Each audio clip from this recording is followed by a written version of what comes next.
Welcome to episode 2.1 of the Drop Bear Downpour podcast, and we are kicking season 2 off with a bang. We are speaking with pro Aussie MMA fighter Cam Rowston. Now, Cam has moved to New Zealand and he fights out of the infamous City Kickboxing.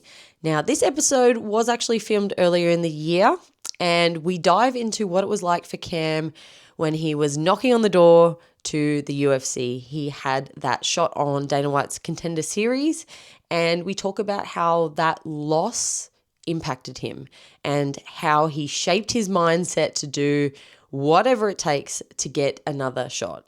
And in true inspiring fashion, Cam did just that. He actually fights tomorrow on Dana White's Contender series for a shot at redemption and entry into the world's leading MMA organization with a UFC contract on the line. We also discuss in the episode the struggles of dedicating yourself to your craft, knowing when it might be time to change gyms, and how your friend circle changes over time and dealing with that. Now, this episode has a lot of really great insight into common struggles that a fighter may face. So if you are interested in the world of combat sports, maybe you're getting started in MMA, I strongly suggest you listen to this episode. Now let's get into it. Hi, and welcome to the Drop Bear Downpour podcast. I'm your host, Danielle Drop Bear Curtis, and I'm here today with Cam Rowston. How are you, Cam? I'm very good. It's good to be here in Newcastle, nice and sunny. Yeah, we just finished a seminar that Cam was hosting. We went over quite a few things. How long has it been since you did your last seminar? Is this something new, or you do it a lot? This is something new. Like, I haven't really been doing many seminars. I coach a little bit at City Kickboxing, coach a few classes, and like take a few fighters through like fighter sessions and stuff. But they've all kind of like been exposed to it a little bit more. So this is like kind of the first time that I've had people that haven't been exposed to the same kind of system or like seen it, and just feel like it's a bit refreshing. It's nice. Yeah, and so has that naturally sort of come off of taking that role in the gym sometimes? Like, you felt comfortable and this kind of came quite naturally, or was this a bit of a sort of new experience for you today? So today's seminar 1? Yeah. Yep, that's the benchmark. It was just felt like I was coaching out of the class at City Kickboxing, really. That's good. Everyone here was real good and they picked it up nicely, especially the young boys. They picked it up good, so yeah. Yeah, no, it was awesome. It definitely felt like you've done seminars before, but again, that must just be because you feel super comfortable doing it every day in the gym. So yeah, alrighty. Well, let's talk a little bit about you to begin with. So in case you didn't know Cam is a professional MMA fighter, just coming off of a big win on Eternal. You absolutely dominated that fight. Were you pretty happy with your performance? There's always things we can improve on, but what were your takeaways? I mean, yeah, you always go back and you watch a fight and you think, should have done this, should have done that, didn't quite fire here, could have gone this time. I like to finish fights. This is the first time I haven't finished a fight in MMA. So we're always hard on ourselves as fighters. It would have been nice to win a fight. Finish a fight to get a win, but or I've had a few losses, and then I think about how shit it was after a loss. And you're like, oh yeah, winning's sweet. Winning by decision is fine. Is fine. Yeah. Yeah, it's interesting how we are our own harshest critics, and we are always looking for that finish. But I guess that's also a testament to the caliber of fighters that you are fighting, that sometimes you're not going to be able to get that finish. So you've got to be able to take away something else from your performance when you look back at it, which is a learning experience in itself. I know from like amateur through to professional, I've had to develop a skill in terms of seeing the positives in my fights as well, because as you said, we're our own harshest critics. Even when we win, if it's not a finish, then we kind of feel a bit deflated. Is that something that you've also felt like you've had to learn, or is that something that came sort of natural to you? I'd say it came quite naturally to me, and then I started learning like how that you can use it rather than just feeling shit about it. And it's like, oh, okay, like you can actually use it and figure out where you went wrong, go back, watch film, and just delve into it a little bit more and just figure out that, hey, that is a weakness and I need to work on it. And then you go and you find out how you can turn that weakness into a strength or how you can fix that problem. So I think it is something that comes naturally, but then rather than just feeling shit about it all the time, you can just learn from it. Yeah, that's definitely the part I think is the learning process, is learning what to do with that information and to understand that it, those feelings and emotions are there for a reason to help push you to that next level. Because if you don't even notice that you're doing something wrong, then you're probably never going to fix it. So I think it's kind of a good thing. I think you should, in my eyes, I know I'm really big on reviewing your fights, even if you lost. I think especially if you've lost, I know it may feel, a bit harsh if you want to try and review it right after the fight. But I think it's really, really important in terms of self-development mentally, but also as a fighter to watch back your fights, win, lose or draw. Do you do that? Do you watch every fight back at least once, or do you only watch some, or do you just rely on your coaches to do that for you? I never used to watch my fights back. Like only recently did I start doing it. Just because I was cringed. I watched it and I was like, your jab is terrible, or man, that right hand should be tighter when you're stepping into the gap, or that was a shitty takedown, or how can you let that guy take you down? And it was just like I just cringed too hard when I was watching it. So I was like, even when I won, I was like, I'm not even going to bother watching it just because it's too painful. Just because I didn't feel good about myself when I watched it. But then it's like, fuck, how you meant to get better if you don't watch it? So. Yeah, well, that's it. That's that learning in itself of like, I understand exactly what you're saying, because we're also trying to get better consistently. Then we do watch our fights back, and that's the thing.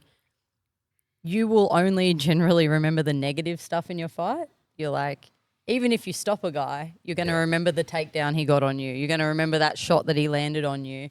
And that's why I find also it's important to watch it back, to see what you did wrong to grow, but also to see what you actually did right. Because I don't think I ever remember, like I might remember 1% of the things that I did really, really well after a fight until I watch it back. But I'll remember like 99% of the things I did wrong immediately after a fight. So I think it's twofold, like getting better, but also understanding what was successful as well. Do you think understanding what you are good at is important as well, in terms of, I don't know, whether it be game planning or understanding what people are looking to defend or work against you, and those kind of elements, especially once you get to those higher levels where people are watching everything that you do, so you should, I guess, understand what they're looking for or looking at? It is important to know like what you're good at, especially when you get to the high level and everyone's watching what you're doing, because it's like if they're thinking that's the part of the fight they're expecting, you've got to know some of your habits and your tendencies that you do. Because if you're going to rely on your grappling, hey, I have a habit of like shooting from too far away or whatever it is like that. So you have to, even though it is your strength, like you are going to have some holes in it or something like that. So you have to plug it up and just know that they're going to try and expose like certain areas of that game. Yeah. So obviously, if you followed Cam's career, we know that you have had that shot at that next big level, and we're on the other side of that. Just interested to know, what was your, like, how did you, obviously you would have felt pretty shitty after that, but like now seeing your performance on Eternal against Alfred Stoddard, like it felt like you weren't even the same fighter, you were just levels above.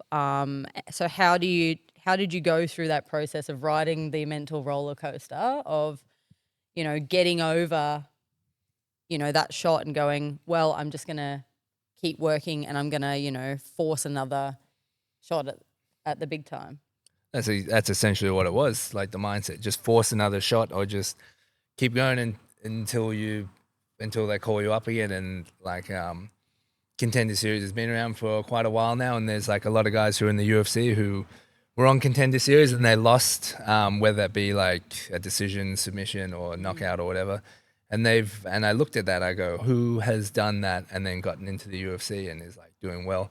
One of them was Diego Lopez. He lost on the Contender Series, and then he went away and I think he had like 2 or 3 wins in the space of about 3 months, and then he got signed into the UFC. I was like, well, I could try and do it like that. I can just go away and get like 2 or 3 wins, and then maybe the UFC will sign me, or they have me back on Contender Series, because there's a lot of guys who have done the same, where they've lost the first time, gone away, had 2 or 3 fights, maybe a few more, maybe less. Then they've gone back on the Contender Series the next year, and then they've earned their contract that way. So there's a recipe to that. There's like a formula that you can do to get back in there. And that's what I think the best way is to do. And was that something that you came to terms with, and that realization yourself, or was that something that your coaches sort of had to say to you and say, look, there's other people that have done this, let's just get back on the wagon? Like, was that something that you internally went, no, we're just going to keep going? Yeah, that was just me. Like, I decided I was going to do that. And then when I told my coaches that, they're like, oh yeah, we're going to tell you to do that. And I was like, sweet, we're on the same page here. Brilliant. Beautiful. That's when it all works out. Well, no doubt, I think you're definitely well on your way.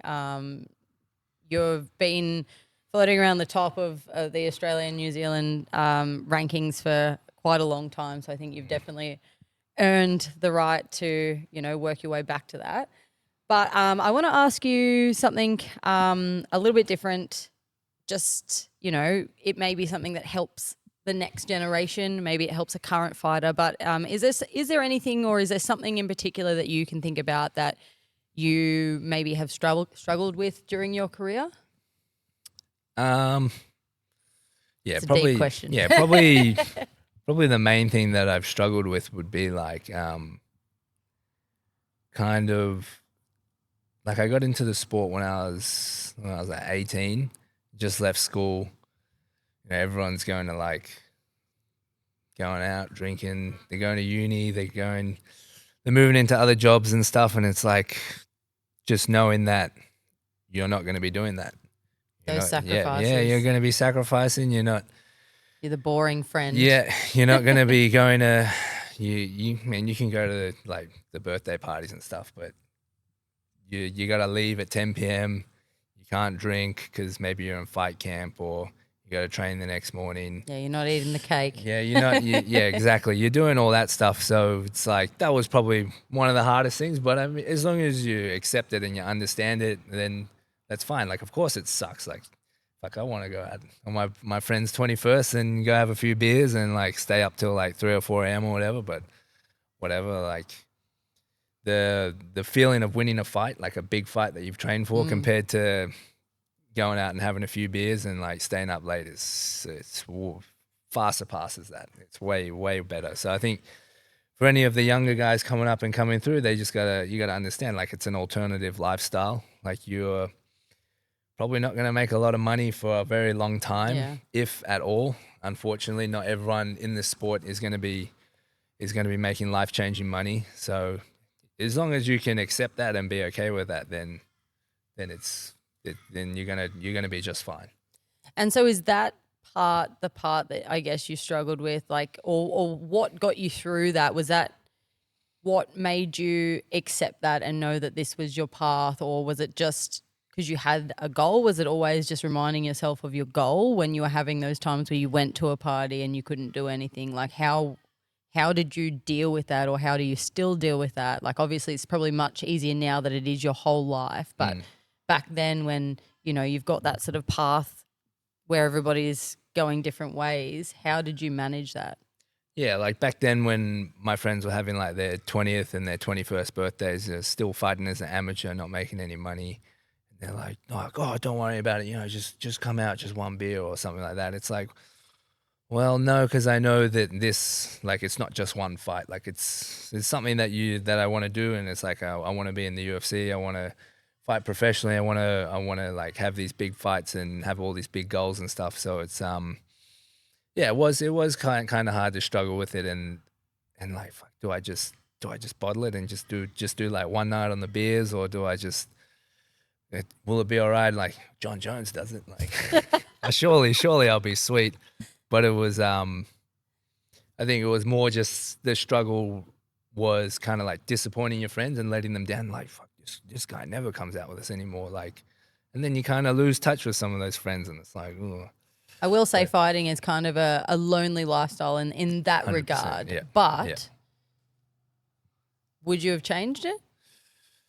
No, not at all. No, No. I think if they are your friends, they're going to be like, yeah, that's fine, cool. We'll have a beer after your fight or something like that. And then I still have those friends who stuck around and come watch my fights. Like they've been to all my amateur fights. They went to my last fight that I had and they still stuck around. And the ones that are left, like, that's cool. Like we probably weren't going to end up being friends for very long anyway. So, yeah. Yeah. I think that's it. With anything in life, not just fighting, but I think fighting is such a amplified version of this, is that, you know, you're going to have friends that you were friends with in school, but your lifestyles don't, or maybe your morals, or, you know, something doesn't quite line up as you make that transition into an adult. And especially if you are going all in something, maybe it's your career or whatever that is, business or fighting, and you're making those sacrifices, that there's naturally going to be some that don't sort of come along. But when you look at your friendship group now and you look at the people in your life that are in your life, I'm sure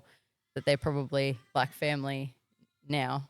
I know that that's kind of one of those things about growing up, and unfortunately it can be sort of hard, but I think you will always end up with the right group or circle of people, and it's really important to end up with those people, because I think that can be a struggle too if you've got the wrong people in your life.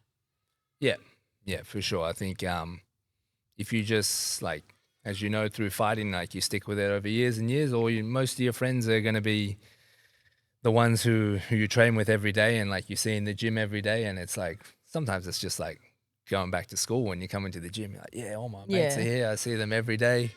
And we don't even have to do homework. We just come in and we just strangle each other. Like, I think there is like a bit of a tipping point there, like kind of where you kind of like lose those, where you've just started the sport and you start losing some of those old friends, but then you're in the gym so much that you start making those new friends in the gym. And then, yeah, and eventually you just find all your new friends and like your new family.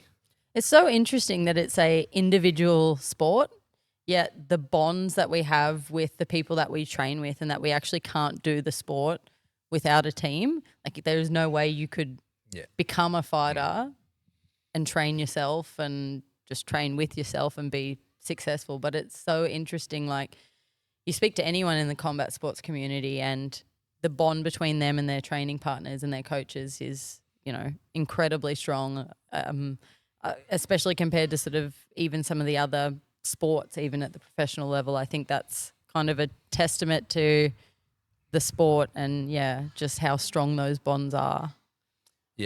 Yeah, for sure. And like compared to a lot of the other sports, I mean, I'm not saying that I'm not going to compare us to any like NRL teams like the Newcastle Knights, but it's like there's no financial incentive involved here. Like your training partners aren't paid to be here with you. Like they're just as invested as you are. So like that's why they're like, what am I going to get out of this? I'm going to be really good friends with Cameron. Like I'm going to be really good friends with Danny. So we're just like, they're not just going to come in, collect their paycheck and leave and like just go home and play PlayStation or something. Like they're paying to be, they're generally paying to be here, paying to train.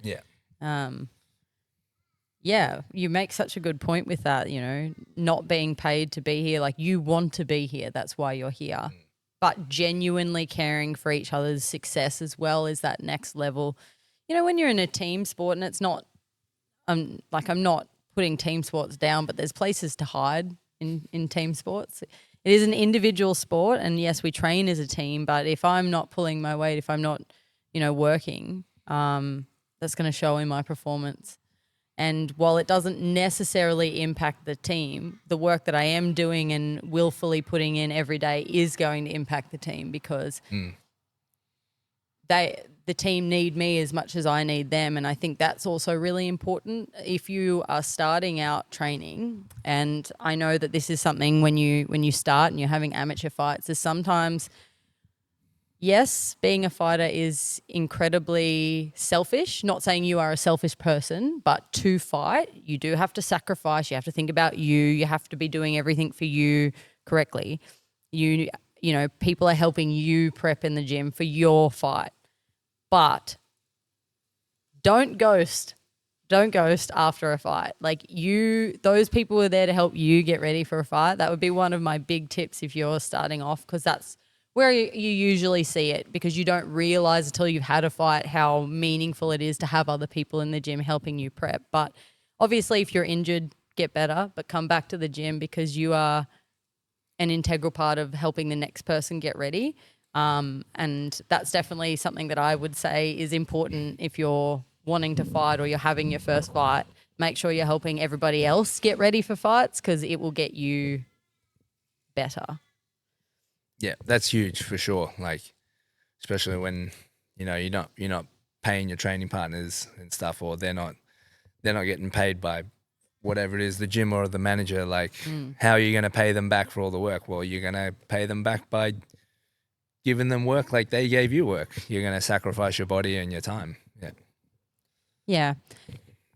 With that, do you have any other, I know this is a pretty common question, but do you have any other sort of advice that's not just like just keep showing up, that's, helpful for either the fighter themselves or these kind of scenarios where it's helpful to the gym and the overall progression of everybody? Do you have any advice to someone up and coming?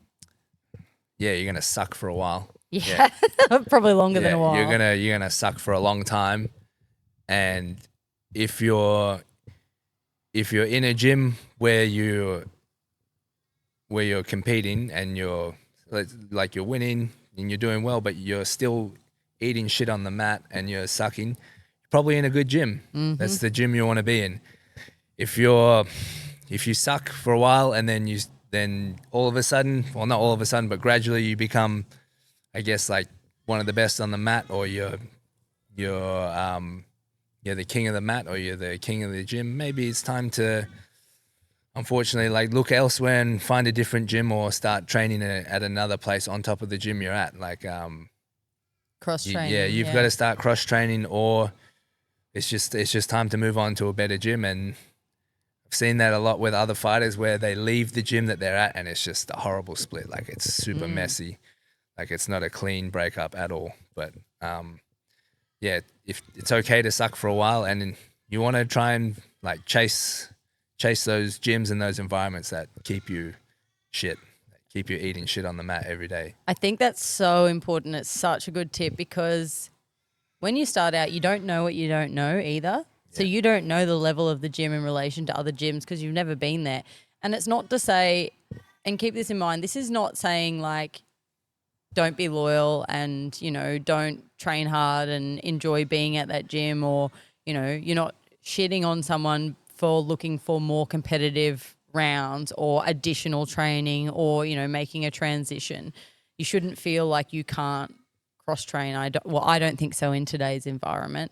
When we look at the top gyms and we look at the top fighters, none of them are doing every single training session that they've ever done for their entire life within their own gym without ever having someone from another gym step foot, cross-train with them, spar with them, or go to another gym. Even if they stay in that gym, I think if you're trying to do everything in-house, it's kind of one of those things of like no one person knows it all, because this sport is like growing and changing so quickly. Yes, you can be set out of a single gym, but if you're not cross-training or seeing different looks from different people, different training partners, different styles, I think you're really holding yourself back, and that can be a very difficult decision and it can be a difficult conversation to have. But if you're going to progress, you're exactly right. Sometimes you won't know, and then until you're like the best guy in a gym and you've had one amateur fight, it probably means you need to start searching out those more, difficult level of training. And, yes, it sucks to suck, but that means that you're learning. Yeah. I think the problem is because it's such a brutal sport. Like when you're the king of the mat, you're like, fuck yeah, I don't have to take bumps every day. Like I'm choking people out. I'm feeling good about myself. I'm not as injured all the time. Yeah. But when you're the nail 6 days a week, 6 out of 7 or 7 days a week, yeah, it fucking sucks. Like It does. fucking sucks. Yeah. But I feel like you'll progress faster. And Way yes, faster, yeah. you will understand the difference between, and this is something I probably struggled with a lot as a female and being smaller in the gym. You can just have your, you could be technically better. And if you're not in tune with trying to understand whether that was a technical thing that you didn't do or whether someone is just bigger and they've just gone, no, I don't like the fact I'm getting taken down, and they just do something, you know, they strength out of something. Like, it can be super deflating to be, you know, the nail 6 days a week, or to be able to do something technically better than someone and then have them just go, nah, I'm stronger and bigger than you. But so I know for me, I used to really struggle with understanding what I was good at and what I wasn't good at, because I could drill it and nail it against bigger people. But in live rounds, I might hit it, you know, a few times, but I couldn't consistently hit it. And I'd have to learn the difference between, well, I couldn't because they just went, nah, I'm just going to like go 100% against you and you're half the size, versus, oh no, I definitely wasn't going to get that. They technically defended or did whatever. But like, even that you have to learn. And I think I've struggled with that. And being a female who's never really had female training partners, there was ages where I thought I couldn't grapple at all. And then I went and sparred with some girls and I was like, I had a takedown every round. These girls suck. No, but like, it was just one of those things of the things that I thought I wasn't good at, I actually was good at. I just wasn't good at against people double my size. Funny that. Size does matter. Yeah, strength is a skill, right? Yeah. Yeah, if anyone says, you know, you just use strength, well, and you can get stronger. Strength is a skill. Yeah. And at the top level, you can't just be a good fighter. You've also got to be a good athlete. Yeah. Yeah. So what were some of the biggest changes for you going from amateur to professional in what you do daily or your lifestyle, or, you know, what was the big change for you? It didn't even have to be a shift, but maybe a progression. Well, I kind of always like treated my amateur fights like a professional. I'd say when I felt like a true professional was when I moved to New Zealand to train at City Kickboxing. And then I saw how those boys trained there. I'm like, oh, okay, like this is how a professional fighter trains. Like, and I think the biggest thing was like, just don't listen to your body. Like, there's a schedule that you have to do, and you just go and you do it. Like, yeah, you're sore. Like, I'm not saying you got a torn ACL, still go and spar. I'm saying like, okay, you've like, yeah, you jarred your finger or you stubbed your toe. Like, fucking just shut up. Just go and do it. That's the sport we're in, right? That's the sport we do. Like, I've met a few people at the gym, and they're always trying to preserve their body, wait for the next hard session. Like, I can't go hard, I can't do that. And I'm like, buddy, it's training. Like, how are you getting better? Yeah, wait. You go. If you want to preserve your body, like we do that when we have a fight coming up. But it's like, if you don't have a fight coming up, just get in there and just train. And then like, so you're gonna be sore the next day and blah blah blah. Like, I think the main thing was like treating myself like more like a professional, or my training was just not listening to like all those the body saying like, take a rest, take a day off here, take a day off there. When I was like, before I'd moved over, I was guilty of that. I would be like, wake up in the morning, I'm stiff in the back today. Maybe I'll just wait till the afternoon to train, or like, I'll have an easy day today. It's like, fuck, you weren't even injured. Like, you were just you were just sore. Yeah, you just needed a good warm up. That's all you needed. Yeah. I think that's interesting, and I definitely agree with that. Like, you've got to, and that's the thing, in general, if you want to be successful in fighting, you got to go all in. Yeah. And that might be sacrificing friendships, relationships. It might be sacrificing other things you like. You can find a balance, and you can definitely still have other hobbies and stuff, but it's an understanding that if it's training or that, Yeah. as training. It's easier if there's no balance, let's be honest. It's easier if that's your whole there's- life. Yeah. But in saying that though, like I have other hobbies. Yeah. They generally all are associated to fighting though. Like they're still combat sports related. So I mean, I might be sitting there as an official watching a fight. Might be commentating a fight. Yeah. Still there, getting to see fights, see what's being used, see what's being used at all those different Getting mental levels. reps in. Yeah, getting mental reps in and calling action and seeing it. It also helps my fight IQ of like seeing things coming, being like, oh, they're setting up to do this, or they're, you know. It's also interesting. I find because I'm an official, I'm a commentator, a coach, and a fighter, and they all help me, and cornerman, and so they all help me understand each one of those roles. So I think I'm a better commentator because I'm a fighter, but I actually think I'm a better official because I'm a fighter. So I know the difference between when it's a slapping kick, that doesn't hurt very much compared to a thud, you know, whereas people who potentially haven't fought, and like same with when you look at submissions or you look at, you know, certain things, you're like, well, that's not even on. They're just threatening something to get a reaction versus someone who might, if it's a very, very close round, you know, they might be swayed by that. You know, I think that I would love to see in the future more ex-fighters that don't have CT become officials if there's any left. No, but I would like to see more fighters become officials. I think it would be, it doesn't have to be all of them, obviously, but having combat sports experience, I think, is vital to understanding what's happening. And given that the criteria is like subjective, if you don't know, like you don't know what you don't know. So if you think the big slapping kick is harder than the thudding one, and you're scoring those kind of things that way, you know, you and I know that that's not the thing. So I personally would like to see more fighters get into officiating, and for me as well, I got into it so for two reasons: to be able to give back in some other way, but also so that I can see exactly what's happening on the regional scene. I can see how those judges who may or may not have a combat sports background, why, and I ask questions, and I love being able to be in an environment where I can ask those questions. Why did you score that like that? Why did you do this? Or how are we doing this? Or, okay, oh yes, they agree with me, and, you know, be able to question things. So my hobbies are still very much in line with combat sports. But yes, I definitely agree with you about, you know, becoming a professional, and you need to understand that if this is what you want to do as a job, it is a job. You don't just go, I'm not going to turn up to work because I've got a tiny cough. You know, you don't just go, feel a bit sore, I'm not really feeling it, I'm not going to go to work today, because then you don't get paid. And I think people, I don't know, they don't see the sport as a job when they think of that.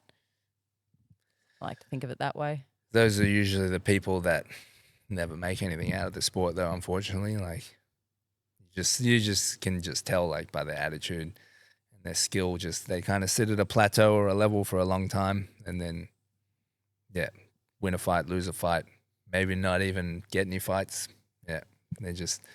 They train, they say they're a professional, but they just they don't treat it as a profession.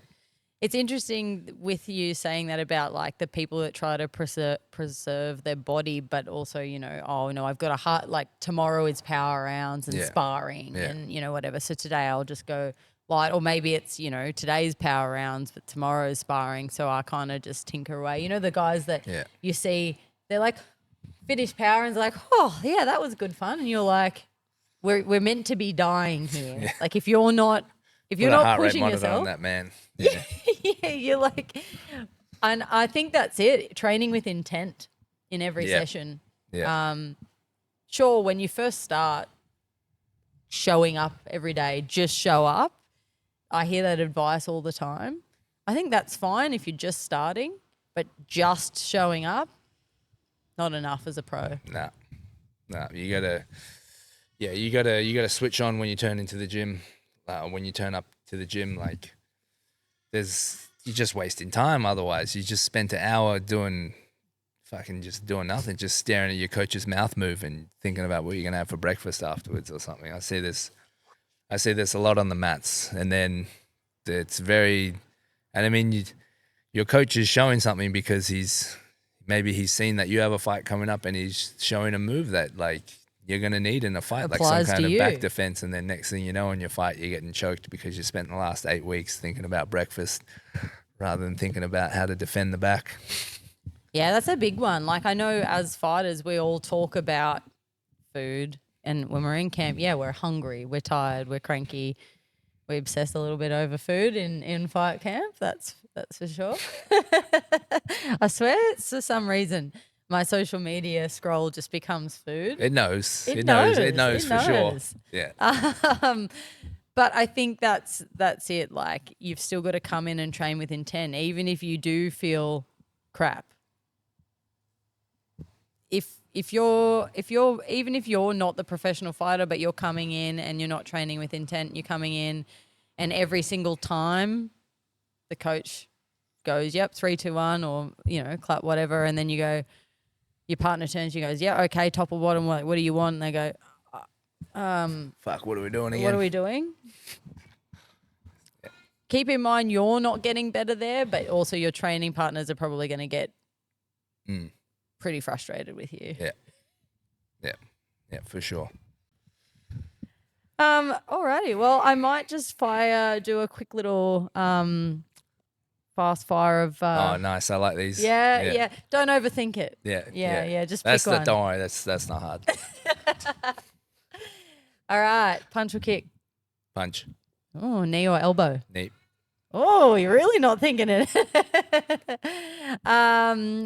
Submission or knockout? Knockout. Yeah, I feel that. Wait, getting knocked out or getting submitted? No. Oh, okay. No, you're doing it. Oh, yeah. Okay, now the other way. Knocked out.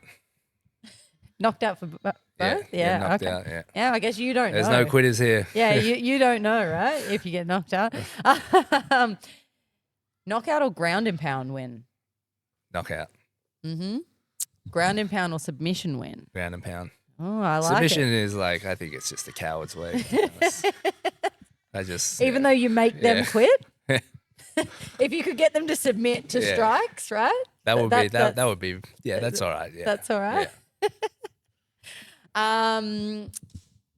So from in a training aspect, heavy bags or pads? Heavy bag. Oh, interesting. I feel like some people will be controversial over that. What people don't know, well, a lot of people don't know, is that pads is like quite a modern training technique.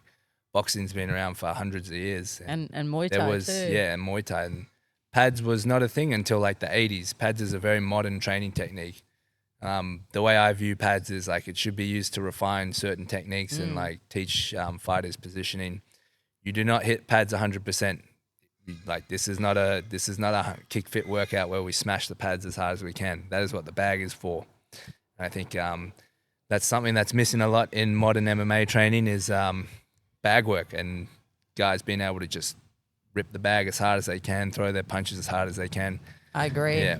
I 100% agree. I love bag work because if there's any point in time where you can just focus on a technique or some techniques, if you're not doing bag circuits or you're not spending time hitting the bag and just focusing on where things are landing, doing things and going 100%. Yeah. Like that's your time to see what it's like to throw as hard as you can. Mm-hmm. Love that. I've just seen such a rise in, people just doing pads and pads and Sexy pads pad and pads. work. Yeah. You might look good on the pads, but can you fight? Yeah. All right. So wrestling or jiu-jitsu in terms of training in the gym? Jiu-jitsu. Oh, interesting. Wall work or groundwork? Groundwork. Yeah. Aren't you meant to be the king of the wall? I mean, that changes every week, the king of the wall. It's a weekly thing. But I'm just stirring. Now, if we were doing pads, Thai pads or like boxing mitts? boxing mitts. Okay. I get tired kicking. Yeah, Kicking makes me tired really kicking's fast. hard work. Kicking's hard work. What about the like noodles? Oh, the noodles can get fucked. Yeah. That's Well, as soon as the coach pulls out noodles, I'm like, I just walk Playing away. touch butt, Yeah, touch nah. butt in the park. All right, sprawl tuck jumps, as in like something to do in training as part of like, I don't know, a high work rate, or sprints. Sprints. Yeah, okay. Sprawl tuck jumps are the devil. Everybody hates them. Sprints for sure. And if you had to do like waterfalls and pyramids with kicking or sprawl tuck jumps, Oh, kicking pyramids. Yeah. 100%. all right, okay, nice. And what would you say if you had to have a fight with someone and you could pick one weapon and they could pick one weapon, what would your one weapon be? And you don't get to know what theirs is going to be, but you've got one weapon. What, like a gun or something? Haven't I just won the fight then? No. When did you become American? No, like a jab or a right kick, or like right. you're allowed to pick one weapon in an actual fight. Oh. We'll go with the jab. Yeah. Solid. You can't beat the jab. Especially if you're trying to spam kicks. Yeah. Awesome. Well, thank you so much for doing the podcast. Thank you so much for the seminar. I had such a great time. That's why my hands I'm just all sweaty, gross. That was Worked good. It was hard. a good seminar. Yeah. It really was. And make sure you follow Cam. And you want to plug your socials here? Cam Rowston, YouTube, and Cam Rowston on Instagram, Cam Rowston on Facebook. I don't have Rowston TikTok. Across the board. I don't have TikTok, so don't look for me there. You won't find him. And if you do find someone, it's not him. It's not me.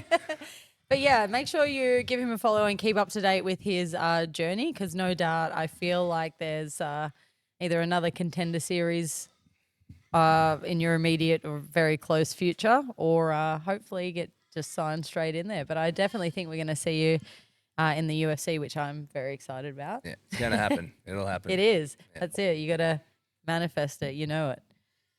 And yeah, thank you so much for coming on. I really appreciated the chat. No, this is good. Thanks for having me. What a way to kick off season 2. A huge thank you goes out to Cam Rowston for coming on the podcast, and just wanted to let you know that we are all behind you. Go out there, kick some butt, best of skill for tomorrow, and bring that contract home. Now, if you enjoyed this episode, please like, share, subscribe, because it helps the podcast find its way to new listeners. And don't forget that if you have someone you'd like to see on the podcast, let us know in the comments who you want to see next. Finally, you can check out behind the scenes and bonus content on our Instagram channel. Head to Instagram, search Drop Bear Downpour, and I'll see you guys on the next one.